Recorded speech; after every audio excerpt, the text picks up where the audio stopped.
إن الحمد لله نحمده ونستعينه ونستغفره ونعوذ بالله من شرور أنفسنا ومن سيئات أعمالنا من يهده الله فلا مضل له ومن يضلل فلا هادي له وأشهد أن لا إله إلا الله وحده لا شريك له وأشهد أن محمدا عبده ورسوله أما بعد فإن أفضل الحديث كتاب الله وأحسن الهدي هدي محمد صلى الله عليه وسلم وشر الأمور محدثاتها وكل محدثة بدعة وكل بدعة ضلالة وكل ضلالة في النار يا أيها الذين آمنوا اتقوا الله حق تقاته ولا تموتن إلا وأنتم مسلمون يا أيها الناس اتقوا ربكم الذي خلقكم من نفس واحدة وخلق منها زوجها وبث منهما رجالا كثيرا ونساء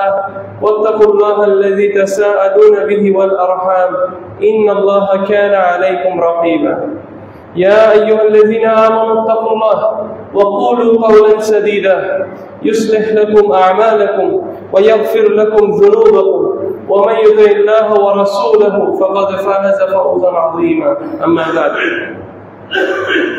নিশ্চয়ই সকল প্রশংসা আল্লাহ সুবহানাহু ওয়া তাআলা, যিনি আমাদেরকে তৌফিক দিয়েছেন আরেকটি জুমাবারে প্রেজেন্ট হওয়ার, আরেকটি জুমার সালাত আদায় করতে আসার তৌফিক দিয়েছেন। তিনি আমাদেরকে তৌফিক দিয়েছেন এই মসজিদে আসার, তিনি আমাদেরকে তৌফিক দিয়েছেন আজকের দিন পর্যন্ত সুস্থ থাকার, তিনি আমাদেরকে তৌফিক দান করেছেন এমন একটা দিন দেখার যে দিনে সত্যি কথা আমরা সবাই আমাদের প্রত্যেকজনের জায়গা থেকেই একটা হতে পারে কিছুটা হলেও স্বাধীনতা উপভোগ করছি।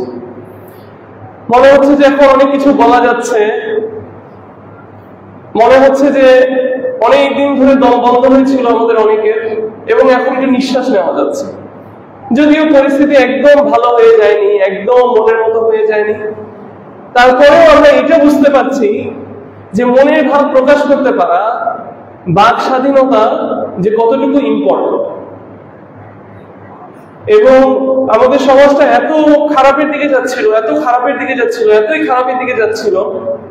যে মনে হচ্ছিল যে আর কোনোদিন কি ভালো দিনের সময় আসবে, আর কোনোদিন কি এরকম সময় আসবে যখন কোনোদিন হকটা বলতে পারবো। কিন্তু সকল প্রশংসা আল্লাহ সুবহানাহু ওয়া তাআলার, এখানে আমাদের কোনোই ক্রেডিট না যে তিনি আমাদেরকে এই দিনটা হতে পারে কয়েকদিনের জন্য হলেও দেখার তৌফিক দান করেছেন। তো আমাদের সকলে আল্লাহর কাছে শুকরিয়া আদায় করা উচিত, আল্লাহ সুবহানাহু ওয়া তাআলার হামদ প্রকাশ করা উচিত যে তিনি আমাদেরকে কিছুটা হলেও অন্ধকার থেকে বের করে এনেছেন। আলহামদুলিল্লাহ। একজন জালেম শাসক থেকে বের হতে পারার শান্তিটা যে কি, সেটা হতে পারে আমরা এখন ফিল করছি। কিন্তু তারপরেও আমি আজকে আপনাদের সামনে কিছু বাস্তবতা তুলে ধরে রাখতে চাই, কিছু জিনিস নিয়ে কথা বলতে চাই, যেটা আমি চাই আপনারা এই স্বাধীনতাটাকে ধরে রাখার জন্য কিছু আসবাব হিসাবে গ্রহণ করে নেবেন, এবং প্রকৃত যে স্বাধীনতা সেটা অর্জন করার জন্য এই কথাগুলোর উপর আমল করার চেষ্টা করুন।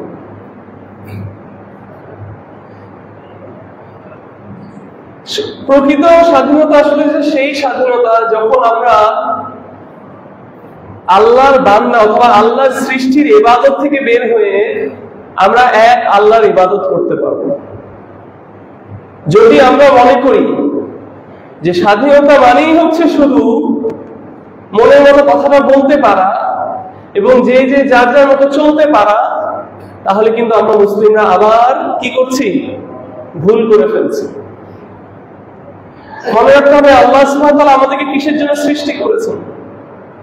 আমরা যদি এটা ভুলে যাই, তাহলে আমরা যতই মনে করি না কেন যে আমরা স্বাধীন হয়ে গেছি, আসলে কিন্তু আমরা স্বাধীন না। হতে পারে একজন জালেম সরকার থেকে আমরা বাঁচতে পেরেছি, কিন্তু আমরা কিন্তু আমাদের নিজেদের ভিতরের যে জুলুমটা আমরা করে যাচ্ছি সেটা থেকে কিন্তু আমরা বাঁচতে পারবো না। অতএব আমাদের কিন্তু এটা মনে রাখতে হবে যে প্রকৃত স্বাধীনতা হচ্ছে সেটাই যখন যিনি আমাদের অ্যাকচুয়াল সৃষ্টিকর্তা, যিনি আমাদের সত্যিকারের সৃষ্টিকর্তা এবং আমাদের রব যিনি, ওনার ইবাদতে আমরা নিজেদেরকে কি করতে পারি, আমাদের জীবনটাকে যাতে আমরা সেভাবে সাজাতে পারি, আমাদের জীবনের লক্ষ্যটা যাতে আমরা সেটা করতে পারি, তাহলেই একজন মুসলিম হিসাবে আপনি কি হতে পারবেন, প্রকৃতভাবে আপনি স্বাধীন হতে পারবেন। আমরা আমাদের সমাজের চারিদিকে তাকাই এবং আমরা রাসূলুল্লাহ সাল্লাল্লাহু আলাইহি ওয়াসাল্লামের সিরাত দিকে তাকাই।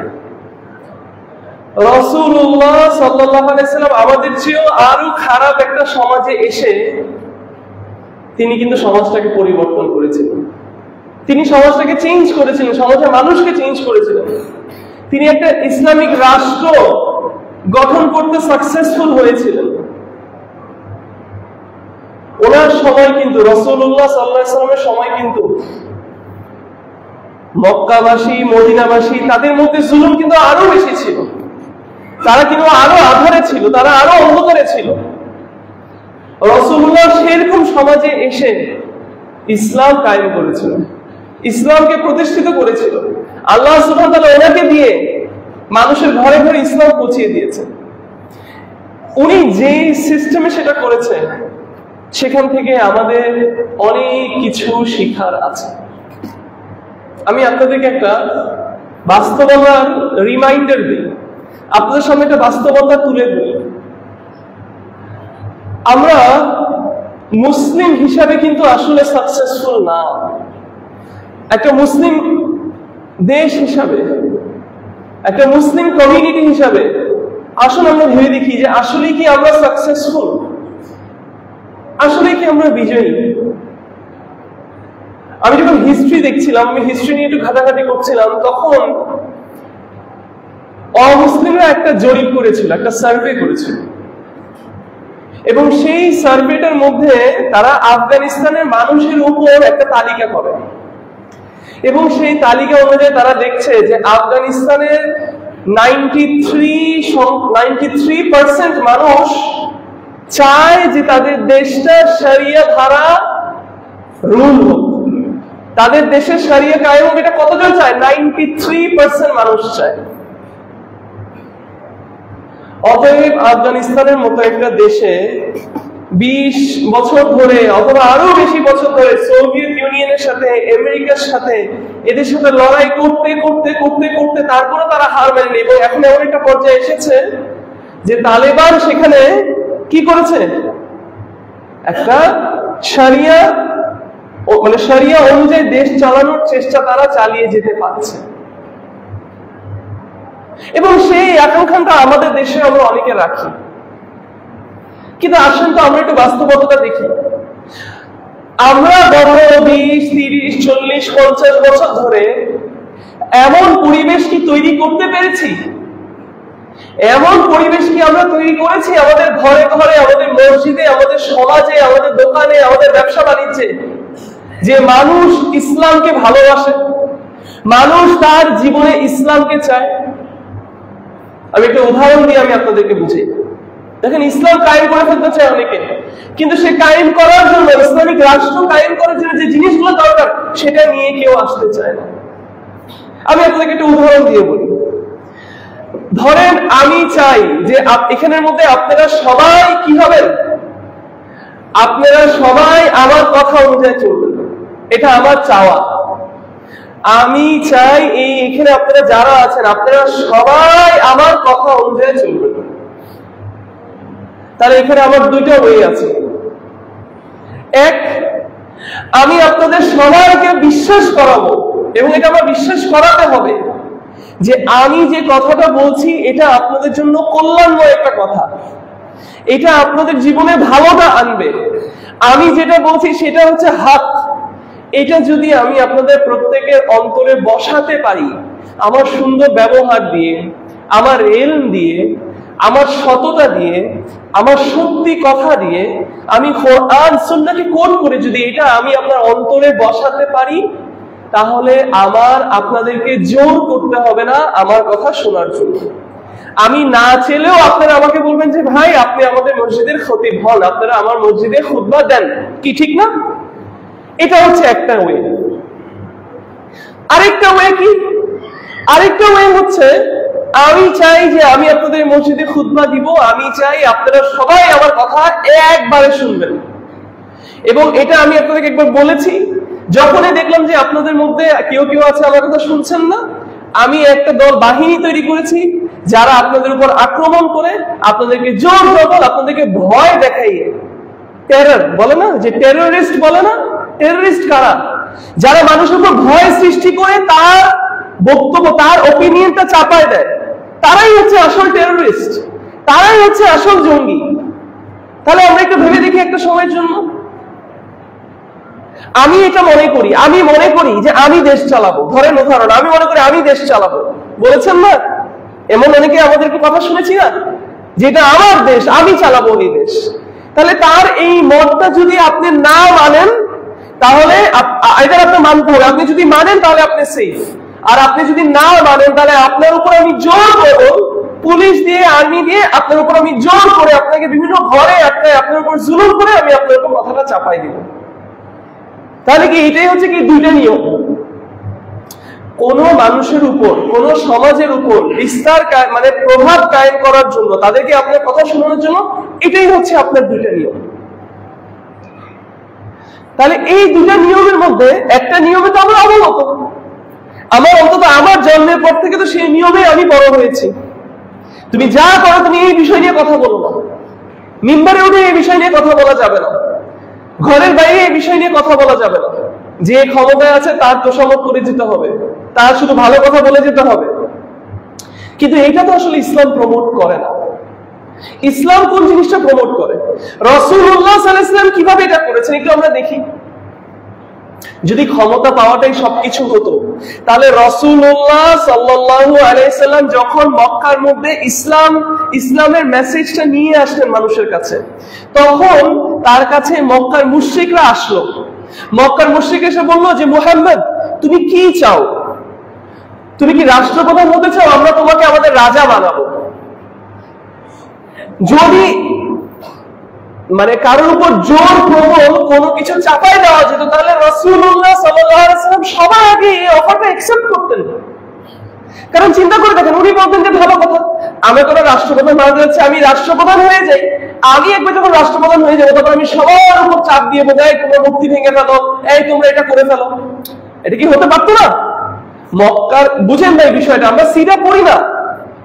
রাসূলুল্লাহ সাল্লাল্লাহু আলাইহি ওয়াসাল্লামকে মক্কার লিডার্সরা এসে বলেছেন যে মুহাম্মদ তোমাকে আমরা আমাদের রাষ্ট্রপ্রধান বানাবো, তোমাকে আমরা রাজত্ব দিব। রাসূলুল্লাহ সাল্লাল্লাহু আলাইহি ওয়াসাল্লাম সেটাকে অ্যাকসেপ্ট করেনি। একবার একটু জিজ্ঞেস করেন তো নিজেকে, কেন রাসূলুল্লাহ সাল্লাল্লাহু আলাইহি ওয়াসাল্লাম এই অফারটাকে অ্যাকসেপ্ট করলো না? কারণ রাসূলুল্লাহ সাল্লাল্লাহু আলাইহি ওয়াসাল্লাম জানতেন যে মানুষের উপর প্রভাব বিস্তার করার জন্য এরকম জোর প্রবল কিছু করা যাওয়া সম্ভব না। ধরেন আমি যদি আমরা এটা মেনে নিই এক মিনিটের জন্য যে রাসূলুল্লাহ সাল্লাল্লাহু আলাইহি ওয়াসাল্লাম তাদের অফারটা মেনে রাষ্ট্রপ্রধান হলেন, তাহলে প্রথম দিনই রাসূলুল্লাহ সাল্লাল্লাহু আলাইহি ওয়াসাল্লাম সে কি বলবেন? যে এই তোমরা সবাই মূর্তি পূজা বন্ধ করো, এই তোমরা সবাই জিনা করা বন্ধ করো, এই তোমরা সবাই মদ পান করা বন্ধ করো। আপনার কি মনে হয় যে মক্কার মধ্যে মেজরিটি মানুষ মূর্তি পূজা করে, মেজরিটি মানুষ জিনা করে, মেজরিটি মানুষ মদ পান করে, তারা কি রাসূলুল্লাহ সাল্লাল্লাহু আলাইহি ওয়াসাল্লাম এই কথাটাকে মেনে নিত? মেনে নিত নাকি ভাই?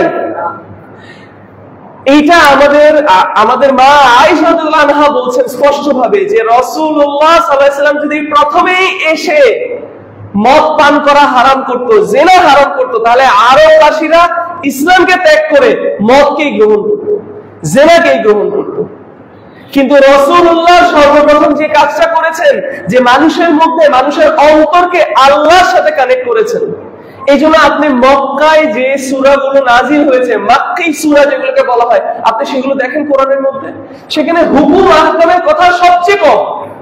সেখানের মধ্যে শুধু আকীদার কথা, জান্নাতের কথা, জাহান্নামের কথা, ইয়াউমুল কিয়ামার কথা। কেন?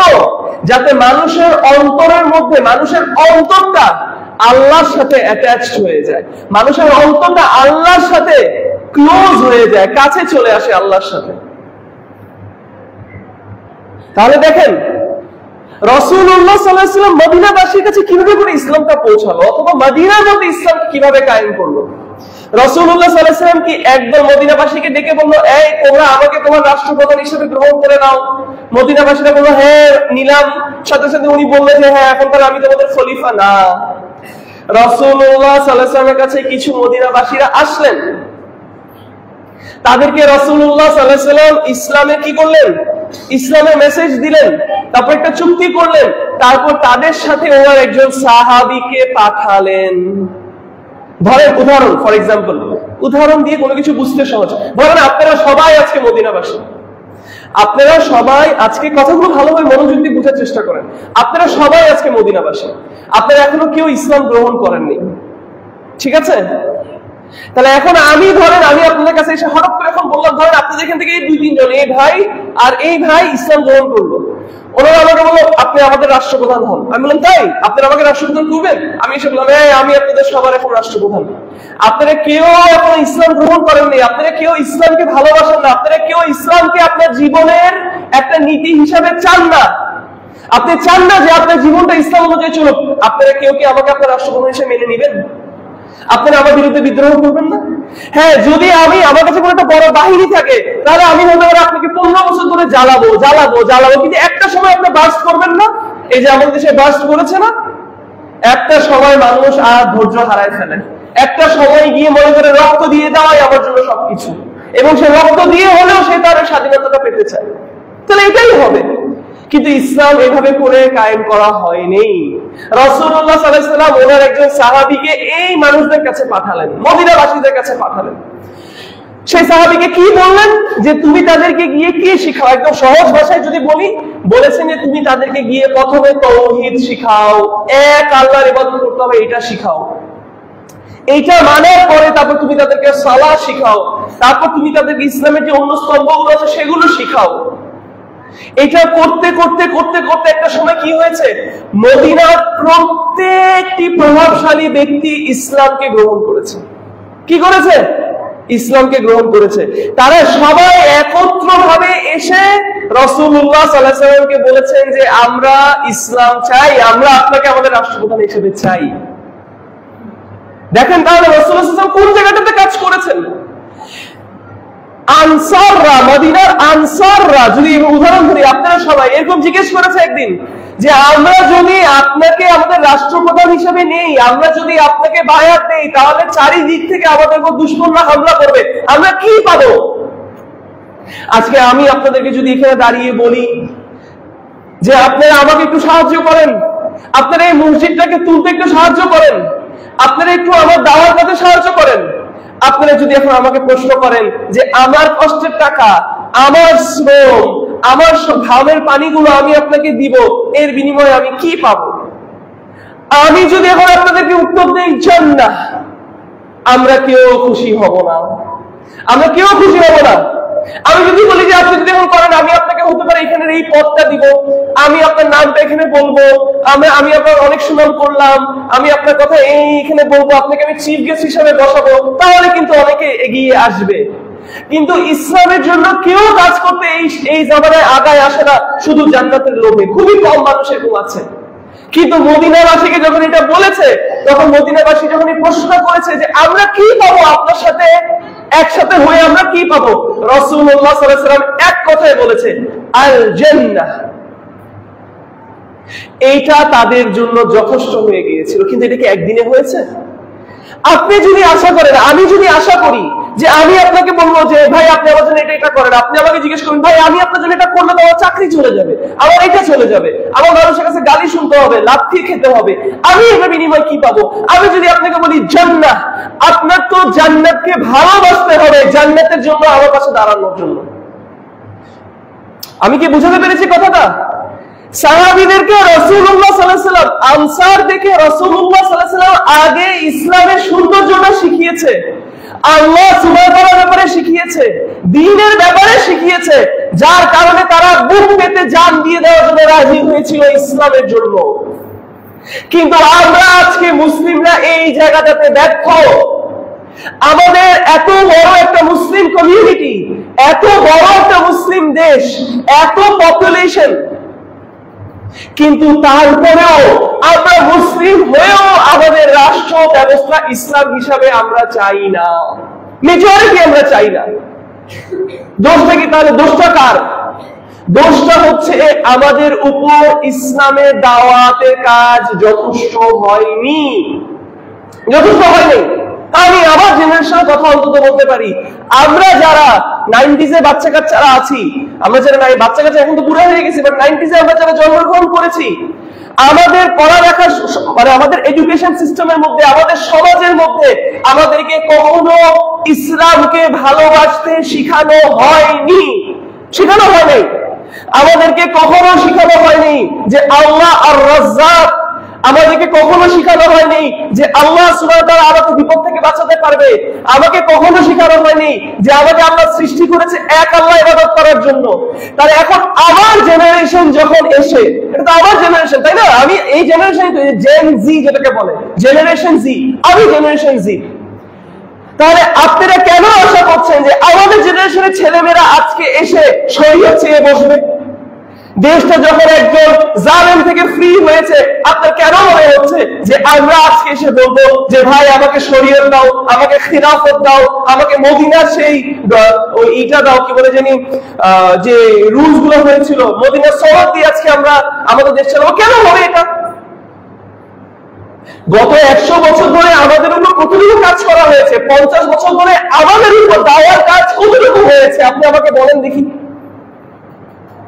আমরা মুসলিম হিসেবে শুধু ব্যস্ত হয়ে বসেছিলাম, এই তুই আমার দলে না, তুই আমার দলে না, তুই বেদাতি, তুই বেদাতি, তুই মুখে কেন হাত বাঁধছস, তুই জোরে কেন আমিন বলছস। এইটুকুর মধ্যে আমাদের ইসলাম ছিল। আমাদের বাবা মারা ঘরের মধ্যে অঙ্কের টিচার রেখেছে 5-6 হাজার টাকা দিয়ে, কিন্তু হুজুরকে 500 টাকা দিয়ে রাখছে। আমাদের বাবা মারা অঙ্কের টিচার আসলে দামি বিস্কিট দিয়ে দুধ চা দিত, কিন্তু হুজুর আসলে 7 আপ দিয়ে বেলা বিস্কিট দিত। তাহলে আপনি কেন আশা করছেন যে সেই জেনারেশন আজকে এসে ইসলাম চাবে তার জীবন নীতি হিসাবে? এই বাস্তবতাটা আমি আপনাদেরকে তুলে ধরার জন্য আজকে খুতবায় এই টপিকটা এনেছি। এখন আমাদের জেগে উঠতে হবে। আমরা নতুন করে মনে করছি আমরা স্বাধীনতা পেয়েছি, কিন্তু আমরা যদি প্রকৃতভাবে স্বাধীন হতে চাই, তাহলে আমাদের দুনিয়ার পূজা থেকে বের হয়ে, দুনিয়ার ইবাদত থেকে বের হয়ে এক আল্লাহর ইবাদতের দিকে আমাদের আগায় যেতে হবে। আমাদের দাওয়ার কাজ বাড়াতে হবে, আমাদের মানুষের মধ্যে ইসলামের ভালোবাসা তৈরি করতে হবে। না হলে কোনদিন একটা জাতি ইসলামকে তার জীবন নীতি হিসেবে চালে না। কারণ আমি তো ব্যর্থ হয়েছি তাকে ইসলামের সৌন্দর্যটা দেখানোর জন্য, আমি তো ব্যর্থ হয়েছি। আমাদের স্কুল কলেজে, আমাদের ঘরে যখন হুজুর এসেছে, আমাদেরকে কোনোদিন ইসলামের কোন সৌন্দর্য কোনো কিছু বলে নেই।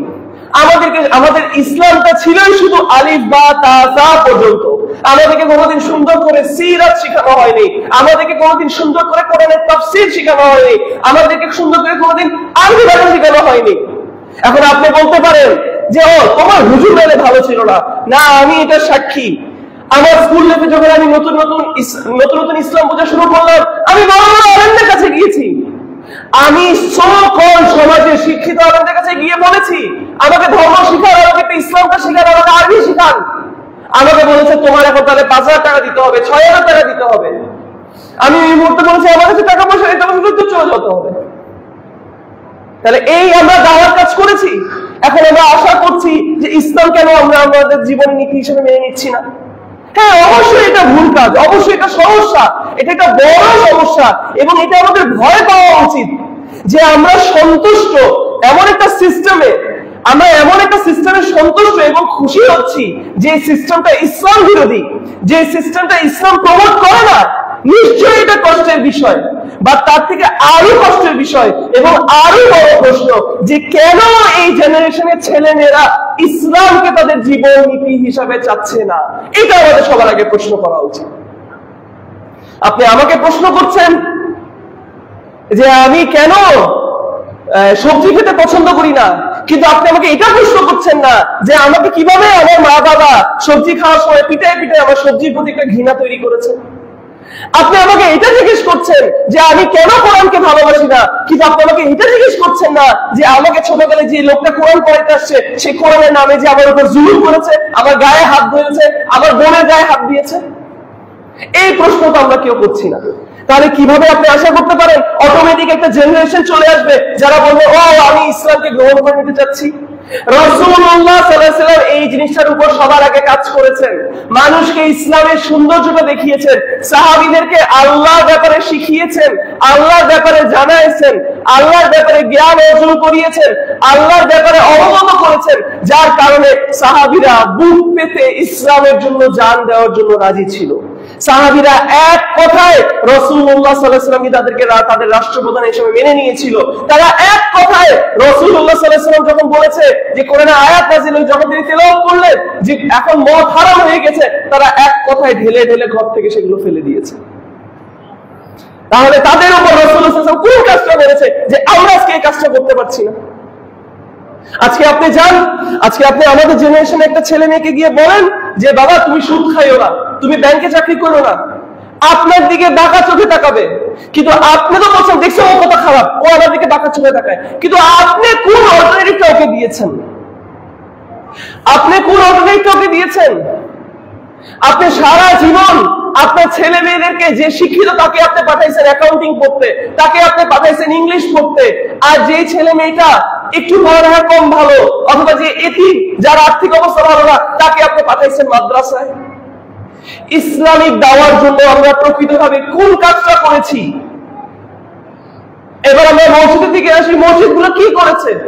গত কয়েক বছর ধরে আমি দেখছি মসজিদের মধ্যে সুন্দর খুতবা হচ্ছে, সুন্দর সুন্দর কথা বলছে, বিভিন্ন আলেমরা এখন সুন্দর সুন্দর বক্তব্য রাখছে, কিন্তু আমি ছোটকাল থেকে বড় হয়ে গেছি জীবনে কোনোদিন খুতবার মধ্যে প্র্যাকটিক্যাল কোনো কিছু শুনি নাই। একটা বই থেকে মুখস্থ খুতবা শুনিয়ে গিয়েছি। মসজিদের মধ্যে শুধু 5 ওয়াক্ত নামাজ পড়া, সালাত পড়া ছাড়া কোনো কিছু হইতো না, কোনো দার্স হয়নি, কোনো ইলমি মাজলিস হয়নি, কিছু হয়নি। তাহলে আপনি কিভাবে আশা করছেন? অবশ্যই আমরা ব্যর্থ, কিন্তু ব্যর্থ শুধু এই জেনারেশন না, ব্যর্থ এই জেনারেশনের আগের জেনারেশন যারা ব্যর্থ হয়েছে আমাদেরকে দ্বীনের সৌন্দর্যটা দেখাতে। অতএব আমার প্রিয় ভাই এবং বোনরা যারা অনলাইনে শুনছেন সবার কাছে আমার এই মেসেজটা যথেষ্ট হয়েছে। ঠিক যেভাবে জেন জি, জেনারেশন জেড, আমার জেনারেশন যেভাবে করে রাষ্ট্রের কিছু বিষয়গুলো হাতে নিয়েছে এবং মডার্ন করার চেষ্টা করছে এবং আপডেট করার চেষ্টা করছে এবং ময়লা আবর্জনাকে সরায় ফেলানোর চেষ্টা করছে, আমাদের জেনারেশনের আগায় আসা উচিত ইসলামিক দাওয়ার কাজেও সেই মডার্ন টেকনোলজি গুলো এবং সেই মডার্ন রিসার্চ গুলো এনে আগের সেই গতানুগতিক ধর্ম শিক্ষা বন্ধ করে সুন্দর করে ইন্টেলেকচুয়ালি যাতে আমরা চ্যালেঞ্জ করতে পারি পৃথিবীকে, সেই দিকে কন্ট্রিবিউট করা। আমাদের সবার উচিত মসজিদে মসজিদে মজলিস শুরু করা, ইলমি মজলিস শুরু করা। আমাদের সবার উচিত ইসলামের ন্যূনতম জ্ঞান অর্জন করা। আমাদের সবার উচিত সামাজিক কাজে মুসলিম হিসাবে, একজন দায়িত্বশীল নাগরিক হিসাবে এগিয়ে আসা। না, ইসলাম আপনাকে বলে নেই আপনি শুধু ঘরের মধ্যে এক কোণায় বসে থাকবেন, আপনি কোনো সমাজের কোনো ভালো সমাজ সেবা কোনো কাজ করতে পারবেন না, আপনি এটা করতে পারবেন না, সেটা করতে পারবেন না। না, আপনি যদি ইসলামের সৌন্দর্য না দেখান, আপনি যদি মানুষকে ইসলামকে বেস্ট অল্টারনেটিভ হিসাবে না দেখান, তাহলে কি জন্য মানুষ আপনি বলেন আপনার কথা শুনে ইসলামকে গ্রহণ করবে? সোজা কথা, রাসূলুল্লাহ সাল্লাল্লাহু আলাইহি সাল্লাম মক্কাবাসী এবং মদিনাবাসীদের কাছে এসে এটা প্রুভ করেছে যে ইসলাম ইজ দ্য অনলি সলিউশন। তোমরা যে জাহিলিয়াতের মধ্যে আছো এটা তোমাদেরকে ধ্বংসের দিকে যাবে, ইসলাম তোমাদেরকে শুধু আলোর দিকে নিয়ে যেতে পারবে। এটা তিনি সাহাবীদের মধ্যে বিশ্বাস করিয়েছেন, যার কারণে তিনি কয়েকশো সাহাবীকে নিয়ে হাজার হাজার দুশমনের সাথে লড়াই করতে যেতে পেরেছেন। আজকে আপনি দেখেন দুনিয়ার জন্য মানুষ জান দিতে রাজি, কিন্তু আল্লাহর জন্য একজন অসুখ, ঈমান ধরে রাখার জন্য একজন অসুখ, জান দেওয়ার জন্য। কিন্তু আমরা হচ্ছে কি, আমরা শুধু মানুষের ভুলটা দেখি, কিন্তু ভুল জায়গাটাতে কিভাবে এসেছে আমরা সেই জিনিসটা দেখি না, কারণ আমরা একটা গোলামী সমাজের মধ্যে বড় হয়ে এসেছি। যতক্ষণ পর্যন্ত নিজের স্বার্থে আসে না ততক্ষণ পর্যন্ত আমরা কথা বলতে শিখি নেই। আমরা স্কুল কলেজে বড় হয়েছি, আমাদের স্কুলে কোনো সালাহ করার কোনো জায়গা ছিল না, সালাহ করার কোনো ব্রেক ছিল না, কোনো হালাকা হতো না, কোনো দার্স হতো না, কোনো দিনদার টিচার আমাদের স্কুলের মধ্যে ছিল না। তাহলে আপনি কিভাবে আশা করছেন যে আমার প্রজন্ম এসে আজকে আপনাদেরকে একদম শরীয়ত খিলাফা কায়েম করে দিয়ে যাবে? কিভাবে আশা করছেন আপনি এটা? যখনই কোনো ধর্মের ব্যাপারে কোনো প্রশ্ন করা হয়েছে, কারো কোনো একটা মত একটু প্রশ্ন করা হয়েছে, তাদেরকে নাম দিয়ে দেওয়া হয়েছে আহলে খবিস, ওয়াহাবি, এগুলা কাফের, এগুলা হেই, এগুলো সেই। তাহলে আপনি কিভাবে আশা করতে পারেন যে আমার জেনারেশন আপনাকে রেসপেক্ট করবে? যদি আপনার মনে হয় যে একজনের ফিকহি অপিনিয়নের সাথে আপনি এগ্রি করেন না, আপনি ইন্টেলেকচুয়ালি তাকে সেই কথাটা বলতেন। আমাদের সময় আমরা যখন ছোট ছিলাম, বাসায় যখন এসে জিজ্ঞেস করেছি যে বাবা, এটা আমি উদাহরণের জন্য বলছি, আমার কথা না, আমি উদাহরণের জন্য বলছি, আমাদের জেনারেশনে আমরা যখন মসজিদে গিয়েছি, আমরা যখন আলেমদের কাছে গিয়েছি, আমরা যখন বলেছি যে হুজুর ওই মসজিদে গিয়ে তো দেখলাম যে ওরা রাফেলে দাইন করছে, ওই মসজিদে যেহেতু দেখলাম তারা বুকে হাত বাঁধছে, কেন হুজুর? সাথে সাথে আমাকে উত্তর দেওয়া হলো, আরে এগুলো হলো আহলুল খবিস গুলো, এগুলো হলো জাহান্নামের কুকুর। আবার ওইদিকে যখন গিয়ে বললাম যে হুজুর আপনারা দেখছি বুকে হাত বাঁধছেন, রাফেলে দাইন করছেন, আমি সবার কথা বলছি না, বাট কিছু মানুষের কথা বলছি যাদের ক্ষতি আমরা আজকে সাফার করছি, হুজুর তারা দেখছি যে বুক নাভির নিচে হাত বাঁধে, তারা দেখি রাফেলে দাইন করে না। আরে এগুলো কি? এগুলো রাসূল সাল্লাল্লাহু আলাইহি ওয়াসাল্লামকে ফালাই দিছে, এগুলো হইলো শুধু ইমাম আবু হানিফাকে এগুলো নিজেদের নবী বানায় ফেলছে, যত সব ফালতু, এগুলো বেদাতি। এগুলো দুটো পক্ষে গিয়ে আমরা যেটা দেখেছি, তো একটা জেনারেশন তৈরি হয়েছে যারা বলে ভাই আমি কাউরেই চাই না, আমি ইসলামই চাই না। আমরা ইসলামের সৌন্দর্য দেখাতে ব্যর্থ হয়েছি। আসুন আমরা এই কাজটা এখন বন্ধ করি। আসুন আমরা ইসলামের সৌন্দর্য দুনিয়ার কাছে তুলে ধরি। যেভাবে করে আমাদের দেশের দিকে এখন পজিটিভলি তাকানো হচ্ছে, ছাত্ররা যে কাজটা করেছে, আসুন আমরা মুসলিম হিসেবে এগিয়েছি, কারণ এটা আমাদের দৃঢ় বিশ্বাস, এটা আমাদের ঈমানের দাবি, এবং আমরা এটার উপর দৃঢ় বিশ্বাস রাখি যে আমরা যে লাইফস্টাইল, যে ইসলামকে আমরা চাই, সেটা হচ্ছে পৃথিবীর বেস্ট লাইফস্টাইল। সেটা দিয়েই একটা সমাজকে অন্ধকার থেকে আলোর দিকে আনা যাবে। কিন্তু সেটা আগে আমাদের মানুষের কাছে তো পৌঁছাতে হবে এই মেসেজটা। আসুন আমরা এই মেসেজটা পৌঁছানোর দিকে কাজ করি। আসুন আমরা সবাই মিলে ইলম অর্জন করি। আমাদের দিনের আমাদের যে জিনিসগুলো আমাদের জানা দরকার, সেই জিনিসগুলো আমরা জানি, সেই জিনিসগুলো আমরা শিখি। ডিফারেন্স অফ অপিনিয়ন গুলোকে আমরা রেসপেক্ট করা শিখি। আসুন আমরা ডিফারেন্স অফ অপিনিয়নকে রেসপেক্ট করা শিখি এবং একজন একজনকে একাডেমিক্যালি রেফিউট করা শিখি। আসেন আমরা একাডেমিক ডিসকাশন গুলো মানুষের সামনে রাখি এবং মানুষকে হকটা চুজ করার সুযোগ দেই। আসেন আমরা চাপাচাপি বন্ধ করি, না হলে যেই জালেম যেটা করে গিয়েছে, কোনো দিক দিয়ে না কোনো দিক দিয়ে আমরাও সে কাজ করে ফেলছি। আমরাও সে একই ট্র্যাপের মধ্যে পড়ে যাব, এবং যেইভাবে আজকে তাদেরকে বের করে দেওয়া হয়েছে, আল্লাহ না করুক আমাদেরকেও সেদিন বের করে দেওয়া হবে, ইসলামকেও সবাই ঘৃণা করা হবে আমাদের দোষের জন্য। অতএব এটা খুব কষ্টের বিষয়, এটা খুবই কষ্টের বিষয় যে একটা ইসলামিক রাষ্ট্র, মেজরিটি মুসলিম, কিন্তু আপনি আজকে তালিকা করে দেখেন বাংলাদেশে মেজরিটি মানুষকে যদি আপনি বলেন যে তুমি কি চাও, তুমি শরিয়া চাও নাকি তুমি ডেমোক্রেসি চাও, মেজরিটি বলবে আমরা ডেমোক্রেসি চাই। তাহলে আমরা ব্যর্থ তাদের কাছে শরিয়তের সৌন্দর্যটা পৌঁছাতে, নিশ্চয়ই আমরা ব্যর্থ। এমন বলছি না যে একদম মাঠ একদম খালি ছিল, যে একদম দুশ্মন ছাড়া ছিল না, যে শুধু আমাদেরই দোষ। নিশ্চয়ই দুশ্মনরা ছিল, নিশ্চয়ই দুশ্মনরা দুশ্মনদের কাজ করে গিয়েছে, নিশ্চয়ই দুশ্মনরা ইসলামের বিরুদ্ধে প্রপাগান্ডা চালিয়ে গিয়েছে। কিন্তু আমরা কি করেছি সেই প্রপাগান্ডাকে ভাঙার জন্য? আমরা কি করেছি সেটা বিরুদ্ধে দাঁড়ানোর জন্য? আমি অন্তত এই কথা বলতে পারবো, আমার স্কুলে, আমার উপরের ক্লাসে, আমার নিচের ক্লাসে কোন ক্লাসে কাউকে ইসলাম শিক্ষা দেওয়া হয়নি। আমি একটা স্কুলের জন্য বলছি, তাহলে কত কত হাজার ইসলামী ইংলিশ মিডিয়াম স্কুল আছে, হ্যাঁ বাংলা মিডিয়াম স্কুল আছে, এসএসসি ইন্টার স্কুল এসব আছে, Bangla medium MC curriculum school আছে। তাহলে একটা জাতি পুরো বড় হয়ে গেল, একটা জেনারেশন পুরো বড় হয়ে গেছে, তাদেরকে ইসলামের সৌন্দর্যটা আমরা দেখাতে পারিনি। তাহলে আমরা আসলেই ব্যর্থ। এটা কষ্ট লাগে, এবং আরো কষ্ট লাগে যে যেই জিনিসগুলো আল্লাহ হারাম করেছে, সেই হারামকে গ্রহণ করে আপন করে নিয়ে আমরা মনে করছি যে আমরা সাকসেসফুল হব। সুবহানাল্লাহ। তাহলে এখন করণীয় কি? এটা সলিউশনটা কি? এটা সলিউশনটা আবার একটা দল আছে, একটা পক্ষ আছে যারা মনে করছে এটা সলিউশন হচ্ছে আমাদের এখন জোরে সোরে বকাশকা দিয়ে আন্দোলন করে আবার এটার জন্য দাঁড়াতে হবে। ওয়াল্লাহি আপনি এটা করে ভাই বেশি দূর যেতে পারবেন না। আপনি জোর প্রবল মানুষের মন জয় করতে পারবেন না। তাহলে কি করব আমরা? আসুন আমরা দাওয়ার কাজটা সুন্দরভাবে করি, আসুন আমরা আমাদের স্ট্যান্ডার্ডটাকে হাই করি, আসুন আমরা আমাদের কোয়ালিটিটাকে হাই করি, আসুন আমরা কমিউনিটি হিসাবে ইসলামিক কাজের মধ্যে আমরা সবাই আমাদের কন্ট্রিবিউশন রাখি। আমাদের মেধা দিয়ে, আমাদের অর্থ দিয়ে, আমাদের শরীরের শক্তি দিয়ে, যেটা দিয়ে হোক, আসেন আমরা ইসলামের ডেভেলপমেন্টের জন্য কাজ করি। প্রত্যেকটা সেক্টরে ডেভেলপমেন্টের জন্য একটা প্ল্যানিং করা হয়, বিজনেস সেক্টরে ডেভেলপমেন্টের জন্য প্ল্যানিং করা হয়, হ্যাঁ, কৃষি সেক্টরে ডেভেলপমেন্টের জন্য প্ল্যানিং করা হয়, গার্মেন্ট সেক্টরে ডেভেলপমেন্টের জন্য প্ল্যানিং করা হয়। প্রত্যেকটা কোম্পানিতে একটা ডেভেলপমেন্ট প্ল্যানিং এর একটা সেক্টর থাকে। তারা চিন্তা করে যে কিভাবে করে তারা এই বিজনেসটাকে ডেভেলপ করবে, এই চিন্তাটাকে গ্রো করবে। কিন্তু আমাদের ইসলামের মধ্যে কেন জানি ইসলাম স্প্রেড করা নিয়ে কোনো ডেভেলপমেন্টের কোনো চিন্তা ভাবনা আমাদের মধ্যে নেই।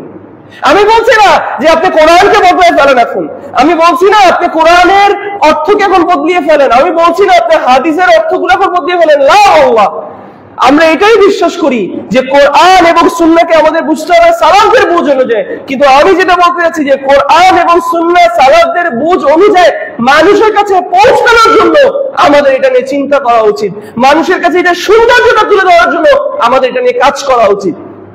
কারণ আবারও বললাম, এখানে আপনারা যারা আছেন সবাইকে আমি যদি এটা বিশ্বাস করাতে পারি যে ভাই ইসলামের সৌন্দর্যটাই হচ্ছে আসল সৌন্দর্য, ইসলামিক সিস্টেমটাই হচ্ছে বেস্ট সিস্টেম, শরিয়া দিয়ে আপনার দেশ, আপনার ফ্যামিলি, আপনার সংসার, আপনার ব্যবসা, আপনার ইকোনমি সবকিছু গ্রো করে ইসলামিক সিস্টেম দিয়ে, এটা যদি আমি আপনাদেরকে বিশ্বাস করাতে পারি, আমার পিছনে কোনো বাহিনী না থাকলেও আপনারা সবাই আমার কাছে আত্মসমর্পণ করবেন অথবা আমার কথাটাকে আপনারা মেনে নিবেন। কিন্তু আমি যদি সেদিকে কোনো কাজ না করি, আমি খালি নিজের একটা দাবি আপনার উপর চাপায় দেওয়ার জন্য একটু হুমকি ধুমকি দিব, একটু বকা ছকা দিব, একটু জোরে কথা বলবো, তাহলে ওই আপনার সম্মানের জন্য যতদিন আছেন ততদিন আমাকে এবং করবেন। যখন একটা সময় গিয়ে আপনার ধৈর্য ফেটে যাবে তখন আপনারা সবাই আমার বিরুদ্ধে বিদ্রোহ করে বসবেন। আমি আমার খুতবার সেকেন্ড পার্টে আরো কিছু কথা ডিসকাস করে এই টপিকে আমার খুতবা শেষ করবো। আকুলু কাউলি হাযা ওয়া আস্তাগফিরুল্লাহি ওয়া লাকুম।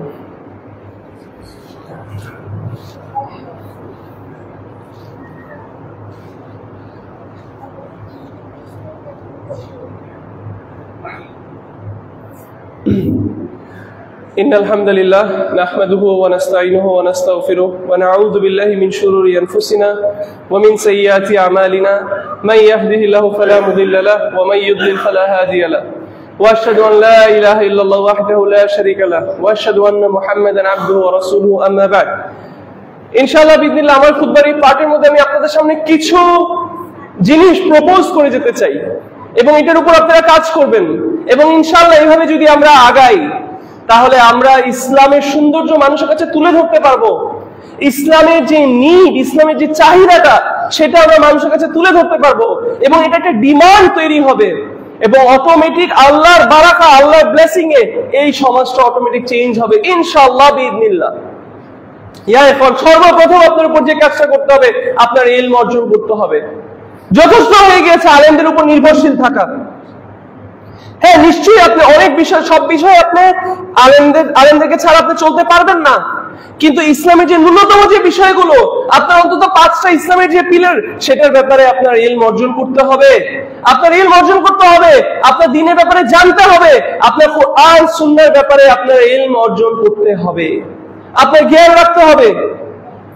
আসুন আমরা সবাই মিলে আগায় আসি, আসুন আমরা সবাই আমাদের নিজ নিজ জায়গা থেকে আমরা ইলম অর্জন করা শুরু করি। আমরা ইলম অর্জন করা শুরু করি। কিসের ইলম? সর্বপ্রথম আল্লাহর ব্যাপারে ইলম। আল্লাহর ব্যাপারে আপনার ইলম অর্জন করতে হবে। আপনার ঈমান, আপনার আকীদাকে আপনার শুদ্ধ করতে হবে। 2, আপনার ইবাদতকে আপনার সুন্দর, ইবাদতগুলোকে আপনার সুন্দর করতে হবে। আপনার ইবাদতগুলোকে আপনার বেদাত মুক্ত করতে হবে এবং সুন্নাহ অনুযায়ী করতে হবে। এবং 3, আসুন আমরা শিখি কিভাবে করে আমরা আমাদের আখলাক, আমাদের চরিত্রকে আমরা সুন্দর করব। আসুন আমরা শিখি কিভাবে করে আমরা সুন্দর করে কথা বলে, সুন্দর ব্যবহার দিয়ে আমরা মানুষের মন জয় করতে পারবো আল্লাহর জন্য। কারো মন জয় কারো মন জয় করাটা মেইন গোল না, আল্লাহ সুবহানাহু ওয়া তাআলাকে সন্তুষ্ট করাটাই মেইন গোল। ভেবে দেখেন, রাসূলুল্লাহ সাল্লাল্লাহু আলাইহি ওয়াসাল্লামের সবচেয়ে বড় যারা দুশমন ছিলেন আবু লাহাব, ওনার উপরে কোরআনে আয়াত নাযিল হয়ে গেছে যে উনি জাহান্নামে যাবে, তারপরেও ওনার মৃত্যুর রাত পর্যন্ত রাসূলুল্লাহ সাল্লাল্লাহু আলাইহি ওয়াসাল্লামের দাওয়াত তার জন্য খোলা ছিল। রাসূলুল্লাহ সাল্লাল্লাহু আলাইহি ওয়াসাল্লাম একবারের জন্য বলেন, আরে ও তো আবু লাহাব, ওর ব্যাপারে তো কোরআনে আয়াত নাযিল হয়ে গেছে, ওকে গালি দাও, ওকে মারো, ওকে রাস্তায় পিটাও, ওরে যেখানে দেখো সেখানে এর একটা দিবা থাপ্পড়। না, রাসূলুল্লাহ সাল্লাল্লাহু আলাইহি ওয়াসাল্লাম কোনোদিন এই কথা বলেননি। আসুন আমরা রাসূলুল্লাহ সাল্লাল্লাহু আলাইহি ওয়াসাল্লাম থেকে আদব শিখি। 2 নাম্বার, আসুন আমরা মুসলিম হিসাবে ইলমের মর্যাদা যেহেতু আমরা বুঝতে পেরেছি, আমরা নিজেরা ইলম অর্জন করি এবং মানুষের ইলম অর্জন করার ব্যবস্থাগুলো সহজ করে দিই। আসুন আমরা মাদ্রাসাগুলোকে গড়ে তুলি স্ট্যান্ডার্ডাইজড এডুকেশন সিস্টেম দিয়ে, সুন্দর সুন্দর গঠনমূলক এডুকেশন সিস্টেম দিয়ে, এবং এটাকে গ্রো করার চেষ্টা করি। আসুন মাদ্রাসা ছাত্রদের উপর আমরা ইনভেস্ট করি, তাদের এডুকেশনের উপর আমরা ইনভেস্ট করি, ঠিক যেভাবে আমরা দুনিয়ার পড়ালেখার জন্য আমরা ইনভেস্ট করছি। আপনি ডানে বামে তাকিয়ে দেখেন, বিভিন্ন শেখদের বিভিন্ন প্রজেক্ট পাবেন, একাডেমিক বিভিন্ন প্রজেক্ট পাবেন। আপনারা এগিয়ে যান এসব কাজগুলোতে এবং সেগুলোতে আপনার অর্থ দিয়ে অথবা আপনার শ্রম দিয়ে অথবা আপনার মেধা দিয়ে আপনি সাহায্য করার চেষ্টা করুন। 3 নাম্বার পয়েন্ট, আমরা যেইভাবে এই রেভলিউশনের মধ্যে বাংলাদেশ এই যে রেভলিউশনটা নিয়ে গেল এবং যে রেভলিউশনটা দিয়ে তারা বলছে তারা স্বাধীন হয়েছে, এবং এর মধ্যে একটা বড় যে চিন্তাটা উঠে এসেছে সেটা হচ্ছে কি, যে শিক্ষা ব্যবস্থা, শিক্ষার জায়গাগুলো থেকে, ইউনিভার্সিটি স্কুল কলেজগুলো থেকে রাজনীতি বের করতে হবে, পলিটিক্সকে বের করে দিতে হবে। তাহলে তারা তাদের নিয়ে চিন্তা করছে, যেহেতু তারা মনে করছে, আমাদের ছেলেমেয়েরা, আমাদের জেনারেশন, আমাদের ভাই বোনরা মনে করছেন যে তাদের জন্য এটা প্রায়োরিটি, সেই জন্য সেখানে বেস্ট পারফরমেন্স যাতে থাকে, সেই জন্য ওনারা কি চাচ্ছেন, ওখান থেকে পলিটিক্স যাতে বের হয়ে যায়। ঠিক সেভাবে আসুন আমরাও এটার গুরুত্ব বুঝি যে আমাদের ইসলামিক কাজে কর্মে জায়গাগুলো থেকে পলিটিক্স বের করা কতটুকু জরুরি। এই মিম্বার হতে হবে এমন জায়গা যেখানের মধ্যে নিরপেক্ষ কথা হবে। এই মিম্বার হতে হবে এমন জায়গা যেখানের মধ্যে কি হবে, যেখানের মধ্যে মানুষকে হত্যা বলা হবে। এই মিম্বার হতে হবে এমন জায়গা যেখানের মধ্যে মানুষের চোখে চোখ তাকিয়ে আমার সামনে যদি বড় কোনো গুনাহগার বসে থাকে এবং সে যত বড় যা হোক না কেন, এই মিম্বার হতে হবে সেই জায়গা যেখানে আমি একজন খতিব হিসাবে অথবা এই দেশের যে আলেমরা আছেন খতিব হিসাবে, তারা মন খুলে তারা মিথ্যার বিরুদ্ধে অথবা হারাম কাজের বিরুদ্ধে কথা বলতে পারবে। সেটা যদি না পারে, যেইভাবে করে আমাদের ছাত্ররা টেনশনে আছে যে রাজনীতি যদি স্কুল কলেজ ভার্সিটিতে থাকে তাহলে এডুকেশন বাড়বে না, এডুকেশনের উন্নতি হবে না, দেশের উন্নত হবে না, সেম ভাবে এই মসজিদ এবং এই মাদ্রাসাগুলোর উন্নত হবে না যতক্ষণ পর্যন্ত আমাদের আলেমদেরকে বাক স্বাধীনতা ভালোভাবে দেওয়া হবে না। এটা হচ্ছে সেই জায়গা যেখান থেকে আল্লাহ এবং তার নবীর কথা বলা হবে। এটাই হচ্ছে সেই জায়গা যেখান থেকে সমাজে মানুষ শিখবে কোন জিনিসটা হারাম, কিন্তু এতদিন সেটা হয়নি। আসুন আমরা এখন এগিয়ে আসি। এখন আর কিসের ভয়, যেহেতু আমরা অলরেডি ফিল করেছি যে এখন একটা ফ্রিডম আমরা সব জায়গায় ফিল করছি। আসুন আমরা সবাই আগায় আসি। আপনার এলাকায় যেখানে আপনারা যারা আছেন, আপনার সাধ্য অনুযায়ী আপনি আপনার মসজিদকে রিফর্ম করার জন্য এগিয়ে আসেন। এবং এই রিফর্মটা কিভাবে করবেন, সর্বপ্রথম আমি যে প্রস্তাব সবাইকে দিতে চাই, এখানেও আমি আপনাদেরকে দিচ্ছি, আপনাদের এলাকায় বসেদের জন্য, অনলাইনে এখন অনেকে দেখছেন, এখন তো সব জায়গায় হয়ে যায়, আমার এই কথাটা যতটুকু পারেন সবার কাছে পৌঁছিয়ে দেন। সবাই তো বিভিন্ন ধরনের দাবি করছে, আমাদের কোনো দুনিয়াবি দাবি না, আমরা দুনিয়া থেকে যাই না, কিন্তু শুধু একটা জিনিস আমি বলতে চাই, সেটা হচ্ছে এই মসজিদগুলো চলতে হবে একটা নীতি অনুযায়ী, সেটা হচ্ছে ফাসআলু আহলা যিকরি ইন কুনতুম লা তা'লামুন। এই প্রত্যেকটা মসজিদ যে আমাদের দেশের মধ্যে, আমাদের সমাজগুলোর মধ্যে আছে, মেজরিটি মসজিদ কোনো ইলমওয়ালা কোনো মানুষ চালায় না, কোনো ইলমওয়ালা কোনো মানুষ এই মসজিদগুলো চালায় না। এই মসজিদের সিদ্ধান্তগুলো কোনো ইলমওয়ালা মানুষ নেয় না। আমাদের আলেমদেরকে, আমাদের বড় বড় মেধাবী মানুষদেরকে কি বানানো হচ্ছে? বড় বড় মেধাবী মানুষদেরকে শুধু গেস্ট হিসাবে আনা হচ্ছে। কিন্তু মসজিদগুলোর মেইন ডিসিশন গুলোতে এই মসজিদ কোন কাজটা করবে, কোন কাজটা করবে না, সমাজের জন্য এই মসজিদের এই জিনিসটা হতে হবে, ওই জিনিসটা হতে হবে, সেটার জন্য একটা সিনিয়র লেভেলের আলেমকে কখনো সেভাবে করে ট্রিট করা হচ্ছে না। হ্যাঁ, আলেমদের সাথে পরামর্শ হচ্ছে। আমাদের সহিহ আকীদার যে মসজিদগুলো আছে আলহামদুলিল্লাহ, এগুলোর মধ্যে আমাদের চেয়ারম্যান থাকে, আমাদের বড় বড় আলেমরা, শেখ সাইফুল্লাহ অনেক মসজিদের চেয়ারম্যান, শেখ আবু বকর জাকারিয়া, শেখ মনজুরুল্লাহ, এরকম আছে। কিন্তু এরকম প্রত্যেকটা মসজিদে হওয়া উচিত। প্রত্যেকটা মসজিদের সবচেয়ে উচ্চ লেভেলে হওয়া উচিত একজন প্রসিদ্ধ আলেম, একজন নলেজেবল, কোরআন সুন্নাহ যার ভালো জ্ঞান আছে, তিনি হতে হবে একদম টপ লেভেলের, একদম টপ পজিশনের একজন। এটা কোনো দুনিয়ার জন্য আমি বলছি না, এটা দ্বীনের জন্যই আমি বলছি, এটা আমি আল্লাহর জন্য বলছি। এই কথাটা অনেকে ভালো না লাগতে পারে, কিন্তু এটাই হচ্ছে বাস্তবতা। যতদিন পর্যন্ত মসজিদগুলো একজন আলেম চালাবে না, যতদিন পর্যন্ত একজন ইখলাসওয়ালা, একজন সিনসিয়ার নলেজেবল আলেম ইসলামিক সেক্টরগুলোর ডিসিশন নিবে না, ততদিন পর্যন্ত এই মসজিদ এবং এই ইসলামিক সেন্টারগুলো কোনো ইমপ্রুভমেন্ট হবে না। আমার দেখা পর্যন্ত, এখন পর্যন্ত যতগুলো ইসলামিক সেন্টার আছে, যতগুলো মসজিদ আছে, যদি তারা ভালো কাজ করে থাকে, তাদের মধ্যে আমি একটা বড় কারণ দেখেছি, তারা আলেমদের মত ছাড়া এক পাও এদিক ওদিক করে না। আসুন আমরা প্রত্যেক মসজিদ আমাদের এলাকায় আমরা সেভাবে গড়ে তুলি। দরকার হলে কমিটিকে পুরো রিফর্ম করেন, দরকার হলে পুরো সিস্টেমটাকে রিফর্ম করেন, কিন্তু সবচেয়ে উপরে যদি কেউ বসতে হয়, সেটা যাতে একজন আলেম হয়, যিনি আল্লাহকে ভয় করেন, যার কাছে কোরআন সুন্নাহ নলেজ আছে। এবং সেকেন্ড অফ অল, এটা বলতেই হবে যে এই মসজিদ হচ্ছে আল্লাহর ঘর। অতএব এই মসজিদে যারা দেখাশোনা করে, তারা এমন মানুষ হতে হবে যারা আল্লাহর সন্তুষ্টির জন্য এই কাজগুলো করে এবং যারা আল্লাহর অসন্তুষ্টি থেকে দূরে থাকে। সাধারণত আমাদের দেশের বেশিরভাগ মসজিদগুলোর মধ্যে প্রভাবশালী মানুষগুলো যারা মেইন লেভেল ডিসিশন নেয়, তাদেরকে আবার যে দেখবেন তারা ঠিকই সুদ খাচ্ছে, তাদেরকে যে দেখবেন তারা মানুষের হক মারছে, তাদেরকে যে দেখবেন তারা এখানে ওখানে হারাম কাজগুলো করছে, ওপেনলি করছে। কিন্তু তার পাওয়ার, তার মানে কি বলবো, তার প্রভাব দেখানোর জন্য সে মসজিদে একটা বড় সিট নিয়ে বসে আছে। তারা এখন তো তারা কোনো কিছু হয়নি, এদেরকে আপনারা সুন্দর করে সালাম দিয়ে বিদায় দিয়ে দেন। তাদেরকে বলেন যে তারা যে তাদের জীবন ঠিক করে আল্লাহর অসন্তোষ থেকে বের করে যদি মসজিদে কোনো কন্ট্রিবিউট করতে পারে, তাহলে আগে এসে সেগুলো বন্ধ করে আগে এসে একটু ঝাড়ু দেখ মসজিদটা, একটু মসজিদের কষ্টগুলো সাফার করুক, একটু মসজিদের পেইন গুলো বুঝুক। তারপর ওনার প্রেজেন্স যদি মসজিদের বেনিফিটের জন্য, মসজিদের ডেভেলপমেন্টের জন্য কারো কাজে আসে, তাহলে তাকে আপনি নিয়োগ দেন। না হলে আমাদের দরকার নেই সব চেহারা দেখানোর জন্য এরকম মানুষ। আমাদের ওইরকম মানুষকেই দরকার। আমাদের আবু বকর সিদ্দিকের মতো মানুষ দরকার, আমাদের ওমর বিন খাত্তাবের মতো মানুষ দরকার, আমাদের এরকম মানুষ দরকার যারা আল্লাহকে ভয় করে। আল্লাহকে ভয় করা 10 জন যদি একটা মসজিদ চালায়, সেই মসজিদে আল্লাহর বরকত এসে সেই মসজিদে আরো অনেক কিছু হবে। ওই মসজিদ থেকে, যে মসজিদে বড় বড় স্পিকার, অনেক বড় সুন্দর সুন্দর টাইলস, কিন্তু যারা চালায় তারা কোনো আল্লাহর ভয় করে না, তারা মানুষ দেখানোর জন্য এখানে মসজিদে কাজ করতেছে, ওখানে গিয়ে কোটি কোটি টাকা ঋণ নিয়ে, সুদ নিয়ে মানুষের উপর জুলুম করছে। আসলে আমরা যেহেতু সমাজকে ঠিক করতে চাচ্ছি, আমরা যেহেতু সমাজকে শুদ্ধ করতে চাচ্ছি, আমরা এমন ভাবে শুদ্ধ করি যেটাতে আসলেই একটা প্রকৃত চেঞ্জ আসবে।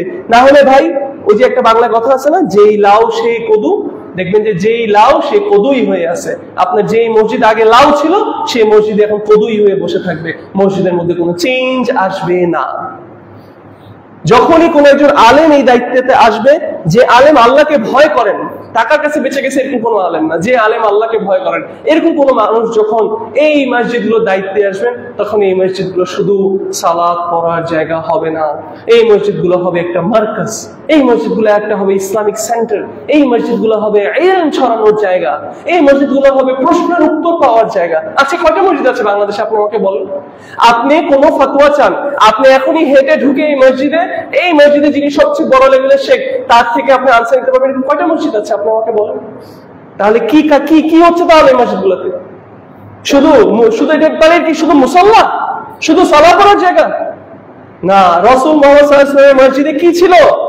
মসজিদের মধ্যে ইলম অর্জন করা হতো, মসজিদের মধ্যে দেশের প্ল্যানিং করা হতো, মসজিদের মধ্যে যুদ্ধের প্ল্যানিং করা হতো। মসজিদটা ছিল সেন্টার অফ দ্য সোসাইটি। ঠিক এখন আপনি মদিনায় যান, মসজিদে নববীতে যে দেখবেন এদিকে ওইদিকে 10, 20টা, 21টা, 22টা শেখরা বসা, শুধু ইলম আর ইলম প্রচার হচ্ছে, লাইব্রেরি, বই, এটা ওইটা। আর আমাদের দেশে কি হয়? আসুন আমরা সবাই মিলে আগায় আসি। আমাদের জন্য যে জিনিসটা সবচেয়ে বেশি মূল্যবান, কোনো কিছুর আগে, একদম সত্যি কথা, কোনো কিছুর আগে আমাদের জন্য সবচেয়ে বেশি মূল্যবান আমাদের দ্বীন আল ইসলাম। আসুন আমরা সেটার দিকে কাজ করি, সেটার দিকে আমরা কন্ট্রিবিউট করি। আমরা যদি একটা সুন্দর মেসেজ রেখে যেতে পারি সমাজের কাছে, আমরা যদি মানুষকে দ্বীনের সৌন্দর্যটা দেখাতে পারি, সোসাইটি ডেভেলপমেন্টের জায়গাগুলোতে আমরা মুসলিম হিসেবে যদি কন্ট্রিবিউট করতে পারি, তাহলে মানুষ বুঝবে কি যে ইসলাম আসলে কতটুকু দরকার আমাদের জন্য। এবং অতএব আপনার মানুষকে গিয়ে তখন জোর করতে হবে না, অটোমেটিক। ঠিক কথা শুনতে আমি যেটা বলেছিলাম, আফগানিস্তানে 93% মানুষ শরিয়া চায় তাদের দেশের সংবিধান হিসাবে, তাদের দেশের রুল হিসাবে, মানে তারা চায় যে তাদের দেশটা চলবে শরিয়া দিয়ে। তারা 93% মানুষ চায়। বাস, তালেবানের দুশ্মন তাহলে শুধু আমেরিকা আর রাশিয়া ছিল, আমেরিকা রাশিয়ার সাথে ফাইট করতে পেরেছে, শেষ। কিন্তু আমাদের দুশ্মন আমাদের নিজেদের মধ্যেই ঢুকে বসে আছে। আমি আপনি এখন কতটুকু রাজি সুদী ব্যাংক ছাড়ার জন্য? আমি আপনি কতটুকু রাজি মিথ্যা কথা ছাড়ার জন্য? আসুন আমরা নিজেরা ইসলামকে গ্রহণ করি, প্রকৃতভাবে মানুষের কাছে ইসলামের মেসেজটা পৌঁছিয়ে দেই, দাওয়ার কাজে আমরা আগায় আসি, আল্লাহ সুবহানাহু ওয়া তাআলার কাছে দোয়া করি, আমাদের আমলকে আমরা সুন্দর করি। আল্লাহ সুবহানাহু ওয়া তাআলা নিশ্চয়ই আমাদেরকে যে কথা দিয়েছেন কোরআনের মধ্যে, ওয়াদাল্লাহুল্লাযীনা আমানু ওয়া আমিলুস সালিহাত লা ইস্তাখলিফান্না লাহুম, তাদেরকে কি করা হবে? আল্লাহ সুবহানাহু ওয়া তাআলা ওয়াদা দিয়েছে যে তাদেরকে লা ইস্তাখলিফান্না লাহুম ফিল আরদি, তাদেরকে আমরা সেভাবে করি, তাদের মধ্যে থেকে একজন ঈমানদারকে রাষ্ট্রপ্রধান, খলিফা বানাবো, যেভাবে তাদের আগের জনদেরকে বানানো হয়েছিল। শর্ত কি? ঈমান আনা এবং ভালো আমল করা। আমি যদি কোনো কিছু ভুল বলে থাকি, ইটস ফ্রম মি এন্ড শয়তান, and Allah's messenger is free from it. ইয়া আল্লাহ, তুমি আমার এই কথাগুলো কবুল করো। আমি যদি কোনো কথা ভুল বলে থাকি, তুমি আমাকে ক্ষমা করো। ইয়া আল্লাহ, তুমি আমাদের দেশে শান্তি ফিরিয়ে দাও। ইয়া আল্লাহ, তুমি আমাদের দেশের মুসলিমদেরকে আল্লাহ তুমি তাদের ইজ্জত ফিরিয়ে দাও। ইয়া আল্লাহ, আমাদের যাদের উপর জুলুম করা হয়েছে আল্লাহ, আল্লাহ তুমি তাদের জন্য তুমি সহজ করে দাও। আল্লাহ, যারা যেসব জালেম আমাদের উপর জুলুম করেছে আল্লাহ তুমি তাদের বিচার করো। ইয়া আল্লাহ, তুমি তাদের জন্য যেটা তারা ডিজার্ভ করে আল্লাহ তুমি তাদেরকে সেটাই দাও। আল্লাহ, আমাদের দেশের শান্তি তুমি ফিরিয়ে দাও। আমাদের দেশে একজন দ্বীনদার রাষ্ট্রপ্রধান আল্লাহ, তাকে তুমি হেদায়েত দান করো, তাকে তুমি দ্বীনদার করে দাও, এবং তাকে তুমি দ্বীনের বুঝ দাও, এবং আমাদের সবাইকে দ্বীনের বুঝ দাও। এবং তুমি আমাদের দেশের প্রত্যেকজন মানুষকে আল্লাহ তুমি দ্বীনকে ভালোবাসার তৌফিক দান করো ইয়া আল্লাহ। এবং তুমি তৌফিক দান করো যাতে আমরা প্রত্যেকজন আমাদের নিজ নিজ জায়গা থেকে ইয়া আল্লাহ আমরা যাতে দ্বীন আল ইসলামকে আমাদের জীবন নীতি হিসেবে মেনে নিই। ইয়া আল্লাহ, তুমি আমাদেরকে তৌফিক দান করো সেই সুন্দর দিন দেখার, যে দিনটা হচ্ছে এমন একটা রাষ্ট্র, যে রাষ্ট্র চলবে ইসলামিক শরিয়া অনুযায়ী, ইসলামিক যে নীতিমালা আছে সেই অনুযায়ী, এবং যারা ভয় পাবে আল্লাহকে অমান্য করা থেকে, এবং যারা তাদের জীবনের লক্ষ্য করে নিবে তোমাকে আল্লাহ সন্তুষ্ট করাতে। আকুলু কাওলি হাযা ওয়াস্তাগফিরুল্লাহ ওয়া লাকুম। আকিমুস সালাহ।